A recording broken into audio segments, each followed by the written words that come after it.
And we're rolling. I'm here today with Yianni, Dezz, Scott. I just met Scott, so I'm going in blind, talking to Scott. And we also have Alex behind the computer there, kind of doing some producing, kind of just chilling. So if we hear his voice, it's not some echo in the room. There's someone else talking there. They're all comedians, and Yianni and Dezz have performed multiple times now at the Laughs at Kaks comedy show. And Scott, I know you're going to, right? Yeah, you bet. Yeah. This is awesome. Fuck Normally yeah. when I do podcasts, it's by myself Yeah. in a spare room, hiding beer in my coffee mug. And now it's just like With- people are around. We're drinking here. It's great. Like nothing's recording when you do it usually. That's right. That's right. He's just like in a closet. I just run fake podcasts in my spare room. Okay, sweet. Scott, actually, like let's start with you real quick. Like, what's your comedy career? Like you've been doing it a while, doing it not that long. Yeah, I've been doing stand-up comedy for 15 years. Okay. Been making a living at it for about 6 now. So I started in Edmonton, spent 5 years there, moved to Toronto for 5 years, spent a couple of years in Halifax, and have been in Calgary. Okay, so I just sounded rude as fuck right now, just being like, because there was also recently there was You did not know you were in the presence of a god. In a way, man, like because I watch comedy and I love comedy, but I'm not in it like this. Ever since we started the bar and we started running the show, that's when I've been more exposed to you guys. And then I remember I met John Cullen, who performed last week. Turns out he's like a touring headliner, and Cullen's great. I had no idea who he was, so. I was kind of like, hey, do you want to do an open mic? Like when I asked him, he kind of gave me a look like, hey, you don't know who I am or whatever. But, it turns out he's been doing it forever. And now, now I find out Scott's been doing it forever. Cause Yianni's only been doing it a year, like all in, like actual comedy. What about you, Dezz? Like how long have you been doing comedy for? My 1 year is actually coming up on Thursday. Oh, okay. That's right. Yeah, you did say that. Okay. Yeah. So if anything, we should probably have Scott sitting in the main chair. No, I'm That's kidding. That's Canadian comedy. Not knowing who we are. Yeah, no, you talk away. It was it's meeting Scott and Layden and Megan Windle even last week. Yeah. You realize that like there are a lot of people that are super fundamental in this community that don't live in this city, or even don't work in this city. So it's because when I first said put on a comedy show to John Renee and Kaylin, like I kind of thought they were just gonna grab like first timers and we're building up to it, not like, oh, you literally got like pros coming in and this is just another training show for them, but it's a privilege for us, right? Because we're not a true comedy like bar, but we're making a true comedy show. You know what I mean? On Thursdays anyway. I'm actually from Grande Prairie, Alberta. Yeah, buddy! I'm from Grande Prairie. Are you actually here? Oh my god! Oh, amazing. Grande Prairie, hey! Hey. We finally escaped, man. We're here. That's the dream of everyone in the Swan City, to leave the Swan City. I've never fly back. never been to Grande Prairie. You're very lucky. Oh yeah, okay. I've never been to Grande Prairie in my life, and we're literally when's the first day of the tour? There, October 25th. October 25th. Wednesday at the casino, everybody. So Yianni, like you gathered us all here today for you weren't you supposed to go on a tour or something like that? Specifically, you're telling me you wanted to like talk about that or something, right? Like, that completely changed. But we're going on tour on the 25th. Okay, yeah. Where you guys going? It should be a great little tour, and it's funny because the first time it's really your first road trip, right? Like in comedy, I'm aware that it's not your first road trip ever. Yes, So we're going to go up north in Alberta. We're playing the Grande Prairie Casino October 25th. Back to Grande Prairie. You guys said you wouldn't go back, and now you guys are going back. Doing hopefully Chetwynd on the Thursday, and then we're going to be in Tumbler Ridge, a little mountain town, coal mining town, on the Friday, and then Dawson Creek. Okay, so what are these exact dates Saturday. again? I'll plug it on the show notes there. Dawson Creek. Don't you pluralize that. Yeah. This is not the show. Don't you even make a joke about it. Dawson Creek. That was a great show, by the way. But but the dates again. Sorry, I just October 25th, it starts on the Wednesday. Okay. And then it goes Thursday through Saturday till the 28th. 28th? Okay, cool. Perfect. And hopefully adding a few more dates. And how do people get tickets to this? Pardon me. So Grande Prairie, you'd go through the casino and then the bowling alley in Dawson Creek. Yeah. And all the most glamorous spots, obviously, Canadian comedy. Uh-huh. And then Tumbler Ridge is going to be the Lone Hotel and Bar. Okay, sweet. So who organizes this road trip? Like, do you guys have an agent and whatever? Or so basically to make a living at comedy in Canada, you have to have all sorts of different agents and bookers and stuff you work with. You got to grind. It's kind of like Yianni was talking about, if you have talent and you have drive, and that's really the only possible way to do it. So some of these are old contacts of mine that I've worked with before, that I've dug up. Some of this is just... So you went like looking for it, and then you've kind of formed your own road trip. Nobody offers anything. Okay. I've always wondered that. Like, does anybody ever call you up and say... And even once you have TV and credits and stuff, you still got to be doing a lot of stuff yourself. I didn't know that. Yeah. So you're literally lining up your own tour, kind of. You just like basically call as many clubs and set up, and then just have a destination. And then what I do is I save those contacts, because you're going to need them again, maybe a couple of years down the road, and you're in the same area and need the money. Okay. And so that's kind of how it goes. Okay, sweet. Cobble things together. Oh, sick. Dezz, do you plan on doing like this? Or like, do you do this? Like, try to find tours and set it up and go? Or I actually did do some out-of-town touring here this summer for festivals. Oh, okay. Yeah, like underground festivals, I won't get into the details too much, but yeah, I did. I performed. What were the festivals? Both of them were huge. They were actually really big, but they're also underground for a reason. So. Oh man, now you got me like. So it's like. I'll give you the popular, details. but not pop. Wait, it's underground. Like people can't just join these shows. Like you can, but it's through like a special invite kind of thing. Oh. What? It's really hard to get into, but they were a lot of fun. They were like secret festivals, like incognito festivals, performing with local R&B artists and artists from Vancouver. Oh, wow. There was a handful of comedians that went. I did some out-of-town touring with that. Sounds way cooler than what they're doing. They're like, we're bagging for scraps, calling contacts from 30 years ago. You're getting toured into like underground parties with like what sounds like secret celebrities, and you're like, secret celebrities. I was balling, man. It was great, and it was so secret. You can't even get the address until like 24 hours before the event. The less money you make in comedy, the more fun the shows tend. They were free, but that's literally the way it is. It's so funny, like. This. So I went there. All the camping was free. The food was provided. Oh, is this like Shambhala? It was essentially like a Woodstock kind of deal, like Shambhala. Yeah, it's. Oh wow! Fuck. There was. So why don't you get them on this? Because I was invited through a contact. Oh right, that's right, guys. Sorry, invite only. It was it's next year though. I mean, there was a few things. You were actually supposed to go to the first one, Yianni, and you backed out. You backed out. Doesn't sound like you.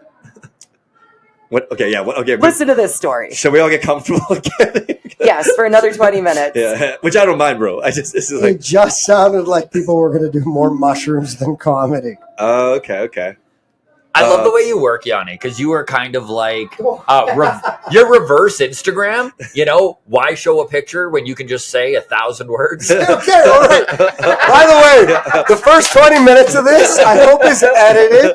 And whenever there's a gap, you just put me in, like, just rambling. Because that was really hard to explain. And I don't want to, like, step on any toes. Yeah, do you know why it's hard to understand? It was really hard to understand. I'll cut your part out to be a TED Talk, all right? Yeah, all right. And then the rest I'm trying to be polite because I want to speak in a way that says things out loud but also nukes everybody. It's difficult. There's that. I didn't prepare for this. All right, like a microwave from 1970. Nice, exactly. Yeah. Yeah, all right. Okay, no, that's awesome. So you made me lose my train of thought because I thought you were going to talk more about. No, that was literally. Sorry, that's my fault. I started roasting him as he got into his story. And then we had another opportunity with the deportables, and I missed the second one. So it feels like a little bit of a kick in the ass, but you got to follow your heart. It was a really, really great time. I wanted to do more out of town touring, but this summer I just decided, like, screw it. I'm going to go camping. Going to go experience things. I did road trips to Vancouver. Next summer, though, I definitely want to get into a little bit more out of town stuff. Okay, so I got a question, Dezz. So, like, other than comedy, do you have a job, or like how does everyone make a living here? I know Yianni does some like basically like construction trade stuff that he can basically come and go as he pleases. And Scott is a full-time comedian now and worked his way into making a living off of it. But like, are you at that point yet? Or because I know the journey could be pretty hard to like make a living. No, I'm not in that kind of situation. I work on call in the winter, so I lose like every day I have pretty much because I do snow removal. Okay. I'm an equipment operator.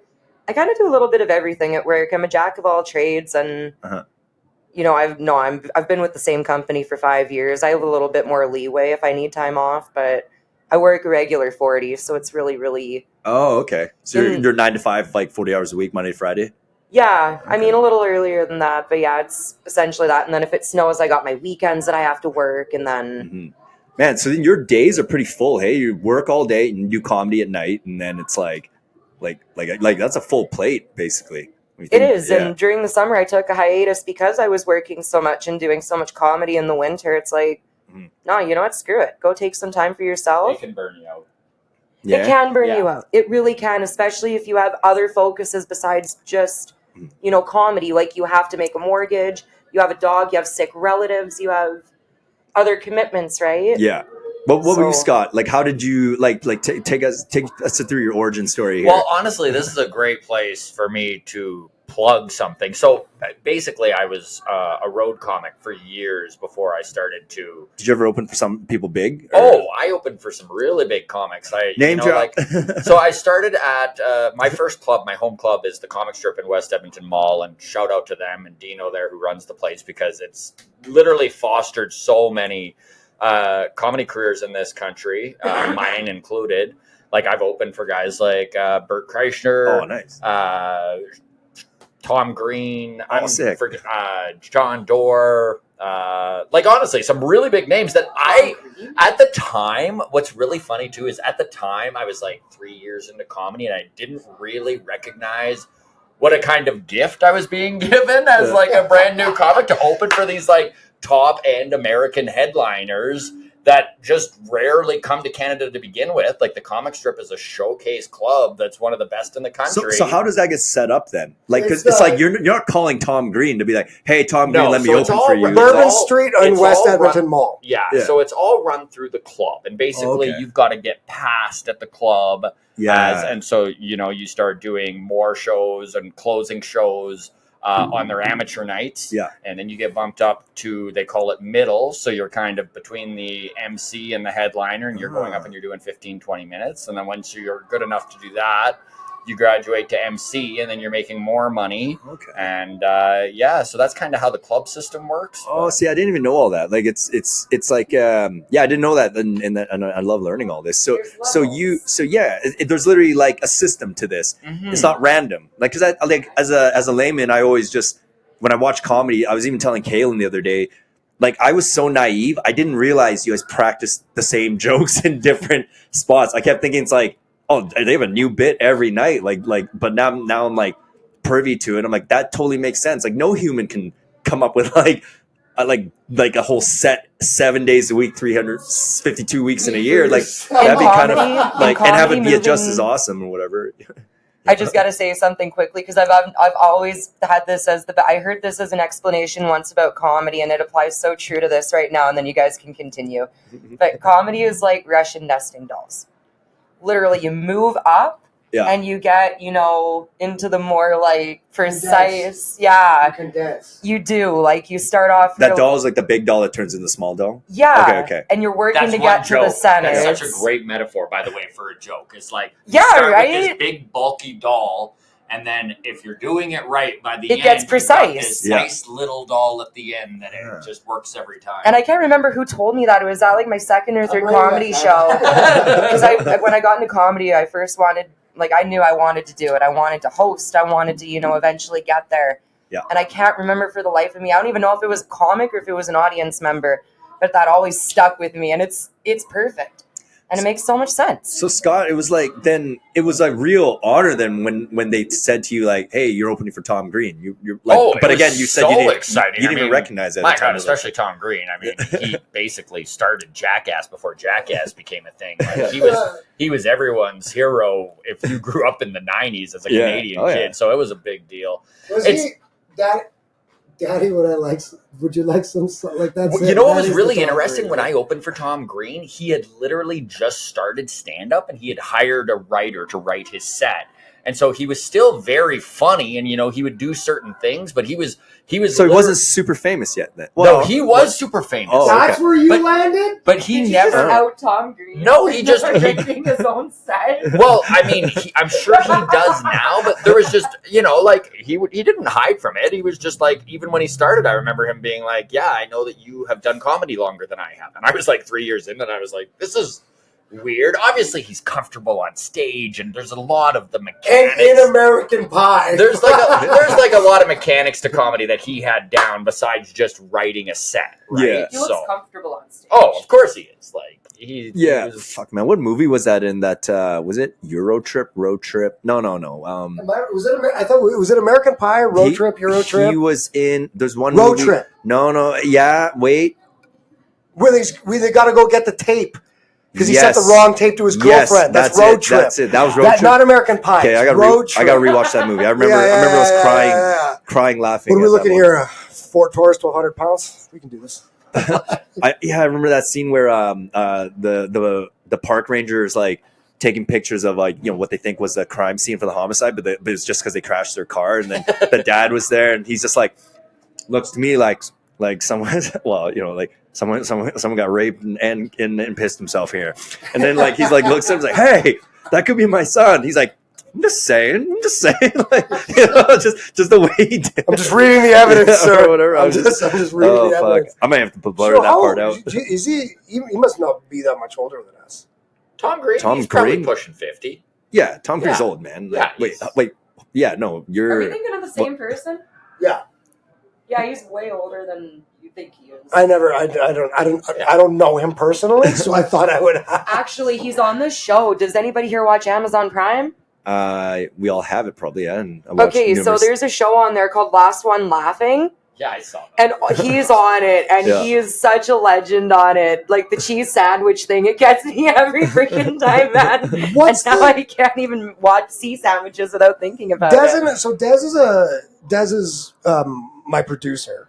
She's the producer for a bunch of comics here in the city. She does absolutely amazing work. Awesome. And I got the most thank you. horrifying fucking message from her I've ever gotten in my life, which is because usually if anything is stupid, bad, or ridiculous is going to happen, it's usually my idea. So I get this message from Dezz being like, we should have comics do other comic sets in November. That's genius. That's chaotic neutral, man. Is that like okay? If they have permission, like we have to obviously message them in a group chat and be like, are you cool with this? But if they are, then it could be like a Secret Santa thing. Okay. Because we're not doing a December show, unfortunately. But isn't that like just doing what Carlos Mencia did? No. You go up as the other person. Right, so like any joke you can remember. Dezz would act like you up there. You have to try and do their set like they would. Okay. Their set. You don't tell their jokes. But how would a fresh audience know that this was what was going on? That's the point. You're supposed to know. Which is why I told her that was insane. Which is why I'm asking you right now. What is the wildest thing that you've ever seen a group of comics do? Like, that's not regular stand-up on stage. The wildest thing. Yeah. That's not like ideas from a bucket or something. It's funny because when I was in Edmonton, there was a show that was very similar to what you were just saying, where the comics went up and don't enable her. A lot of this is based around the scene, right? So comics are going out and you're at the same shows every night, and just very much like you were saying, right? You're working a day job and then you're burning the candle on the other end at night. So there's like this camaraderie that happens between everyone. You get to know everyone's set. So it is fun, almost like as a ball busting thing or as a tip of the hat at a comic that you're working with every night that you like to do their set. And that did happen. And honestly, what happened is that everyone just butchered everyone else's jokes. They couldn't do it properly, and it was god awful. So I don't know if that's the wildest, but that was definitely like a big mistake. I'm not saying it wouldn't work, but you are really relying on people to translate. Like, and people have little idiosyncrasies that maybe it's tough for others to pick up on. That. And I'm thinking of one. There's a show that came out of Australia that made comics that were doing it for a really long time, pro comics, and you would almost have to do it for comics though, because again, it has to be for the audience, and I think that's why that's where Scott is right. Yeah. Like if it's just us. But if you're doing making it for fun of each other, then it's not. It's just an it's an inside joke, room shit, right? Which it can be a crutch in comedy and kind of an Achilles heel, where that's where the open mic scene. The best thing that you can do as an open micer is get to a level where you're, for lack of a better way of putting it, above that. Because then you're going to be getting guest spots at the comedy clubs, and then you can actually gauge in front of a paying audience that want to see comedy if it's funny, whereas a lot of times an open mic it's the best training ground you can possibly do, because you got to get comfortable on stage, you got to get comfortable with who you are and how to express your voice and all that sort of thing. Yep. But there is it's a double-edged sword too if you wind up there and because you're performing for 4 to 8 people that are audience members, and then the same comics all the time.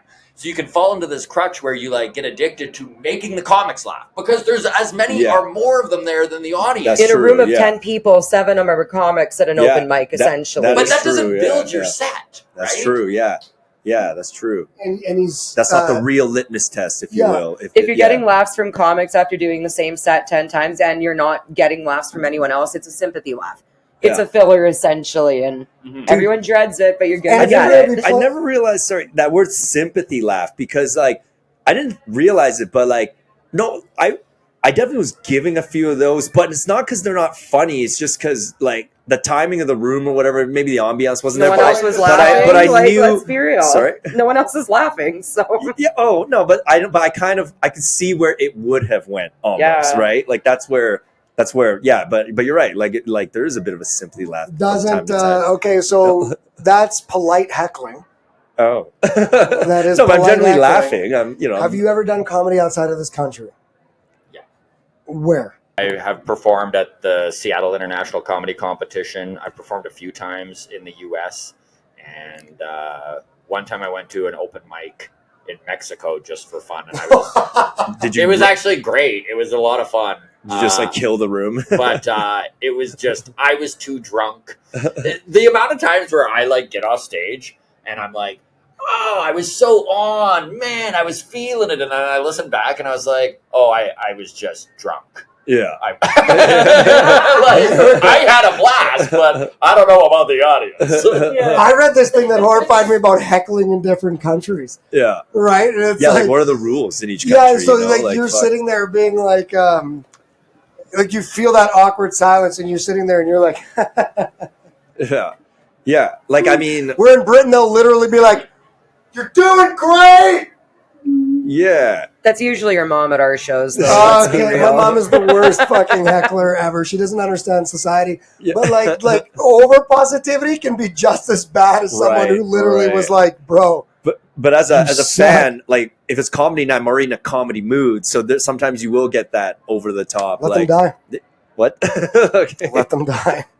I'm talking about myself. Oh, okay. I'm in a good mood, so I'm gonna be positively laughing, giggling already. Sometimes who went up the other day? I don't.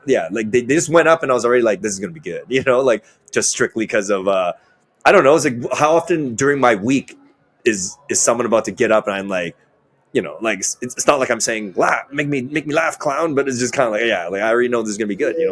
Because some people just like Yianni sometimes right you're about to host, I already know this is gonna be funny. Just because he's like a throwback cartoon. That's character. really nice to hear because I don't. I'm outside smoking 7 cigarettes, looking at Dezz, being like, "Have I ever said anything funny ever in my life? Ever before?" You don't know what it's like. Do you get stage fright? Dezz responds to him with a completely straight face. No. Oh no, he has said funny things before, but sometimes when he's trying to be funny in a situation, he completely misses the mark with it. We all. Yeah, and I mean, like, did you hear that, Kinkanauts? Jubilations to part of in all seriousness, King. No, that he hasn't ever said a funny thing in his life. Do comics intentionally? Because comics I take and kind of also become competitive because there's only so much spotlight, right? So like, do they intentionally try to psych each other out? Like, you're not that funny, even though you know they're funny, but it's like doing that just to like. Absolutely, there's competition some of that, yeah? between. Okay, so I remember one of that was in some of the comments, by the way. Like, when I first started to go on the road, when I was still in Edmonton, and I was about 3-4 years in. The only way that you got bumped up to co-headline was you had to make the life of the headliner you were opening for difficult, right? Which number one is really, really a tough spot because as the opening comic, you normally are going to rooms so the opening comics get underpaid. It's just the way it is. And it's very unfortunate, but whenever you're underpaying anyone, right, sometimes the quality slips. So a lot of these rooms, maybe they're dealing with openers that aren't very good all the time. So automatically, the second you get on stage as an opener, the audience already thinks you suck. Because if they've been to a comedy show there before, they're like, wow, the first guy is always not very good. So there's that. And then that's what you're calling the bullet or whatever. And then on top the bullet. And then on top of it, right, you've got to host the show as well. So like a lot of these shows are 2-man shows when they're out on the road. Uh-huh. So I remember the comic that I was opening for was a corporate comedian, and all the power to them. What does that mean, corporate? So comedian? I make a lot of my money doing corporate comedy, which is basically clean sets, and you're very aware of not making the audience uncomfortable. So you're performing at office functions and stuff like that. And unfortunately, that is kind of where, if you're going to make a viable living at comedy in this country, having a clean set goes a long way. So literally like a corporate staff That's party. Exactly it. In fact, as December's coming up, like my December's already filling up with Christmas parties and stuff. If you're watching this and you want a funny comic. But I was opening for this corporate comic, and one of the worst things that you can do for a comic is do the complete opposite of what they are right before you bring them up.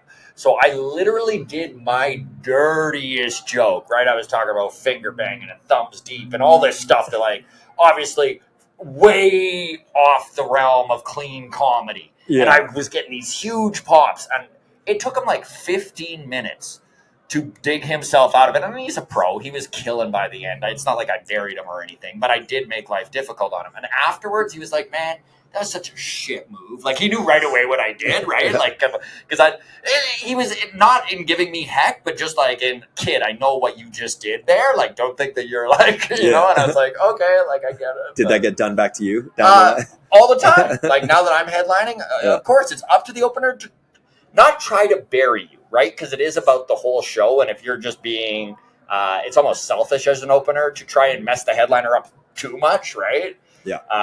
And a lot of headliners will be very crowd work orientated, so they'll ask their opener not to burn a bunch of the crowd work, and that's fair.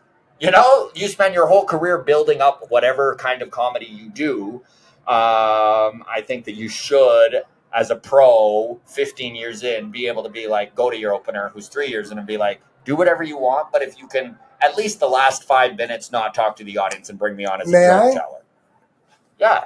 Tell your opinion. What I heard you just say was, don't make obvious jokes before I do. Is that what you interpreted? Yeah, because like crowd work is this fickle thing. Okay, yes, I get what you're saying. Yeah, because we're all at the back of the room. Like he's diminishing how hard crowd work is. Okay, which it is hard. No, it is. It is. Oh, it's it gotta is be nerve-wracking, gruelingly dude. difficult because. But there's a formula to everything. But I love the feeling like so you're on stage, you're talking to that table that we've all been talking about at the back of the room all night, and you say we haven't been up yet, and you say the one thing we're thinking about. We're both going, fuck. Okay, you literally but hold just ruined the setups. Because we wish we said it. Okay, but like, so now we gotta go and we gotta think something better. Okay, but that's good. That guy lucked out then, right? Sometimes it's unintentional though, and then it really teaches you just to look down a different route. like during one of my sets at a pub here in Calgary, I have this love joke, right? And I was asking the crowd, I was working on my crowd work, who here's in love, right? Like I was working up to my joke, and one of these guys looks at me, he's an elderly man, and he says, well, I was at one point. And I said, yeah, me too. It's hard, eh? And he's like, well, yeah, especially when they've been dead for 10 years. Okay. And then I had to try and recover out of that and be like, oh, and I opened up and said, okay, so you can really relate to what I'm about to say. And it had nothing to do with the spouse dying. Totally lost him. I dug myself into a hole, and it took me 2 minutes just to finally get a chuckle out of him. And then I find it actually kind of ruined their attitude for the rest of the show, and I felt really bad about it. Man, it seems like there's all these, I'm not saying rules, but these little Unwritten etiquette rules. things You know that what? you have to just kind of dive into and fail and That is- accidentally piss people off. No, and then, that's such a perfect you way know, of putting like, it, man. it's like, Etiquette, because yeah. like, how do you know these It's things, a you know? courtesy. So a great example is my good buddy Dale Ward and I. We have a very I went to elementary school with Dale Ward, by the way. Amazing, Yeah. yeah. Tell Dale I said Sean Chan said hi. He'll know me. I will. I Yeah, love Dale. Bennington Dale Heights. Dale was Yeah, a guy that I like. He started opening for me about 7 years ago, and he was like, he came on the road with me everywhere I went, basically. Mhm. And he's got a joke, and I've got a joke where basically it's a similar punchline. And we don't need to get into the joke, but basically the punchline is what Germans are known for, and both of us are winking at the fact that they're also known for, World War II, right? And the jokes are completely different and set up completely different, but there is a very similar punchline. And when he would use his, and then I would use mine, my joke would fall flat. And both jokes each of us have used it a million times and know how well they work, right? Mm-hmm. So he would always ask me, hey, I'm going to do this joke. And I would always tell him, like, just tell me if you're doing it or not. Yeah. Just in case I miss it. I don't want to do it and watch it fall flat just because Right. the audience is like, that's weird. That's kind of the same Yeah, joke, right? yeah. So it's just a courteous thing. Yeah. As an opener, as a headliner, I would never tell an opener what to do. But I will say things like, hey, if you're going to do 27 minutes of crowd work, before you bring me up, can you do 3 jokes and just get them used to the rhythm of jokes before you bring me up? Because I'm a joke teller. I don't like to talk to the crowd. Right. Like I spend a lot of time writing out my jokes, and at no point am I like, and then this person pipes up with something I didn't have planned. But doesn't it also matter, like just the place you're at, the audience type? Like, I mean, because sometimes then who cares? Like, You for do instance, have to like, read a room. yeah, you have to read the room because, like, you just explained the corporate party thing. I was kind of like a little bit bummed out because I worked in a oil and gas company for like 6 years. I went to so many boring corporate parties, and we never got a comedian, and like They're not doing it right then. they're not. They weren't great because it was an uptight oil company, and they were like very successful, but they also like weren't fun at all. And then, but what I'm trying to say about them, not them in particular, but I just mean these white collar corporate parties was. Half these people, once their boss has finally gone home for the night, they're all doing blow and like they're crazy anyway. So I'm like, they wanted the dirty jokes, Like, yeah, bring out the raunchy comedians, man. Yeah, that's why I'm like, for. what's with these corporate parties? Like, those things are just You don't need pretend like we're going to church. I for think an it's hour during kind of business things. hours for a party too, though, because Oh, parties is have it? hour etiquette too, right? Like Okay. 7 It's to 9 is HR comedy. stuff. Yeah, I've literally been hired for functions where I'm making, like, honestly, like, that's the thing with these parties. You get paid a couple grand to go do them, right? Which is in comparison to even if you're headlining the club at Yuck Yucks here, right? Like, for a weekend, you're getting paid like $500. Yeah. Like, it's honestly not I'm sure anyone who's hearing this is probably, like, I could get shit for saying what the pay is, but it's shit for Canadian comics. So, like, you really got to subsidize it by doing these corporate clubs or do these what you got to corporate do. parties. Yeah. Exactly. Okay. And I've been told by HR representatives at these parties, I don't give a shit if you're funny. But if I get a complaint, and it's just like, why are you hiring comics? me, man? Welcome to my whole fucking career in a nutshell. Yeah. And that's just Canadian entertainment, unfortunately. If you want to stay in this country, you kind of need to go that route. for now, right? For now. Because really the culture the only time people see Canadians as a success is when they succeed in the U.S. Yeah. and it's sad, but it's true. Yeah. It's so true. Yeah, it's true. It's true. And it's so messed Why do you think we up. all hate Bill C-11? Like, Because it's we're like, we don't want our own content. It's we so want frustrating. American It's content. so frustrating to watch Newfoundland and Quebec lift their own up. It's not a population thing. right? Like Quebec entertainers get paid very well, and they lift them up, and those people in Quebec go out and they watch French performers. They go out and they support French performers. Newfoundland is the same. So it can be done. Yeah. But the rest of Canada truly, like... But are they popular We're just not there in yet. their regions? Yes, they are. Yeah, so- but that's huge, though. It provides an income. Right. To make a living. Don't but ever you're- forget about being popular in your region is Yeah. what being a famous performer is in Europe. Yeah, Right? I guess Don't you're ever- right. don't But ever there's for- way more population, right? Like, I don't know. Way more. I don't know. It's Is- like the whole is- big is fish. there- Are you a It's big fish, there- small it's pond? trickier. Is there Kinda. there are famous European performers that have never been more famous to just more than 6 or 7 million people for the majority of their career But that's what I mean. until like, they went international. yeah. Right? But now this is the weirdest thing. In this country, this man, us, any other performer that goes across, we can cover 1,300 kilometers. We can talk to we can talk to and reach out to almost 30 million people. But unless we cross that border south, we don't matter. It's not the same. Yeah.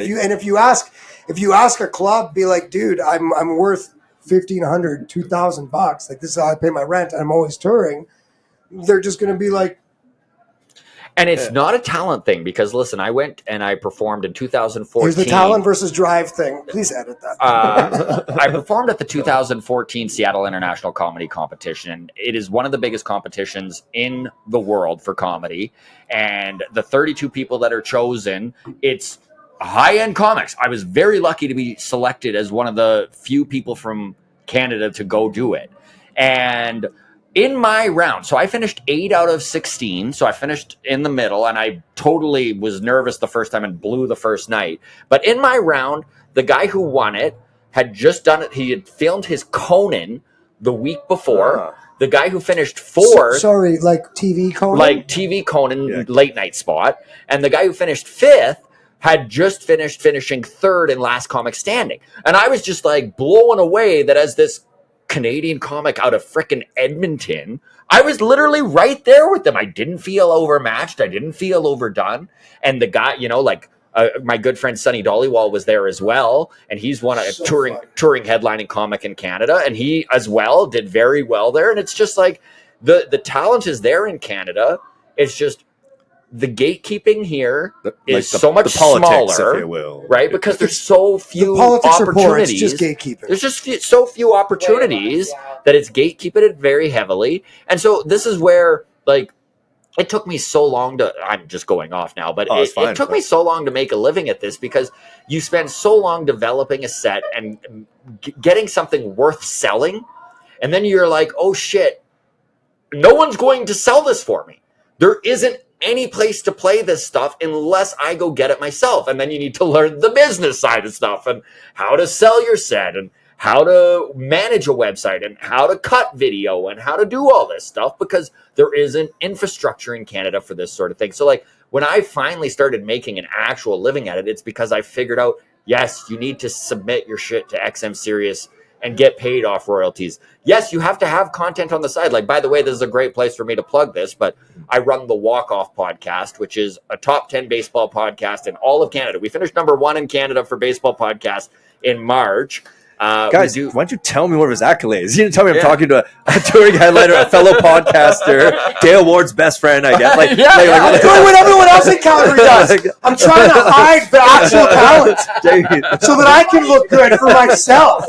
I'm just doing what everybody else is doing. I'm just doing what everybody else is doing. You're trying to hide the talent, then why are you bringing the talent on? Because I'm actually a genius. You're literally showing it off. You're showing the talent off. But if you're a Canadian baseball fan and a Toronto Blue Jays fan, check out the Walk Off podcast.